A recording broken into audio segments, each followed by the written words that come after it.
Kauniečiai, sostinės svečiai ir pasaulio lietuviai. Kviečiame visus į jubiliejinę dainų šventę, o ji prasidės Birželio 30 dieną Rotušės aikštėj su pasaulio lietuvių diena. Visą dieną veiks paviljonų miesteliai ir koncertas ant didžiulės Rotušės aikštės scenos. Skambės beveik 500 dalyvių, dainos ir šokiai. Koncertuos atlikėjai iš 15 pasaulio šalių. Nuo liaudies dainų, partizanų dainų, iki populiarių dainų, bardų dainų.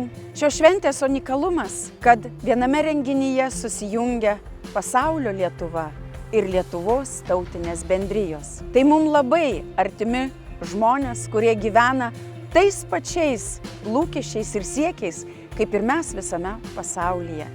Ir čia susirinkę švęsime Lietuvos jungtį. Paviljonuose prisistatys pasaulio lietuvių bendruomenės iš beveik 30 pasaulio valstybių.